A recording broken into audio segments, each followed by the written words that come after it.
In the 1930s, Australia sent 3 men, 2 machine guns, and 10,000 rounds of ammunition up against a force 20,000 strong. This speech is about the Great Emu War. In this speech, we're going to cover references from the Australian Broadcasting Corporation, the Australian Geographic, and the Scientific American. The Australian government started and lost a war against one of the world's largest flightless birds. In this speech, we're going to cover why the emus were targeted, how the men sent to deal with them were completely unprepared, and how in the end the locals did a better job than the Australian military. In the midst of the Australian Great Depression in the 1930s, a large number of emu migrated to Western Australia and threatened the nation's wheat production. The emu migration coincided with the wheat growing season of Australia. Unfortunately, this wheat was subsidized by the government. It was needed by the people who were starving at the time, and it was hoped that this wheat would restart the Australian economy. The Australian Broadcasting Corporation says that as many 20,000 migrating emus made their way onto farms, in the process destroying fences and the valuable grain. 3 men from the Australian military were sent into the conflict with only 2 machine guns, less than half the ammunition that would be needed, and a camera. They were sent down to put 10,000 rounds of ammunition for a suspected force 20,000 strong of flightless birds. 3 people were sent for all of the Western Australia farming land, and one of those men was meant to man the camera.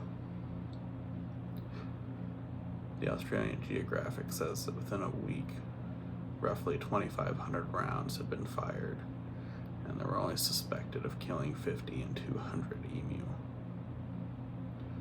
Suspected of killing between 50 and 200 emu. While the Australian military was no match for these flightless birds, the following year the local farmers were able to push back against these foraging foes.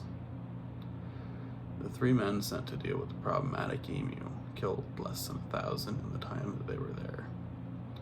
While the following year the government instituted a bounty system on the birds to help the locals deal with them. The Scientific American says that some 57,000 emu bounties were claimed within 6 months of the start of 1934. To summarize, while no human life was lost in the Great Emu War, looking back, it is not considered a success. Reviewing some of the points in this speech, the emu decided to eat the wrong wheat, and thus becoming the enemy that needed to be stopped. The Australian military completely underestimated their flightless foe by only sending 3 men to deal with the entire western farmland of Australia, and that the farmers of the area are pretty good at killing stuff for the bounty money, especially in a Great Depression era Australia. Even though the government officially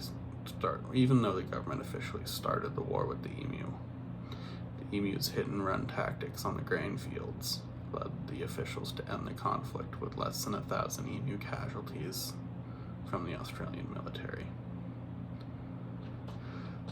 If the military had heeded the words of William de Valming, an early Australian explorer, who described the emu tracks as the giant footprint of a large animal, most frightening to observe, they would have known that 3 men would have never been enough to fight the emu.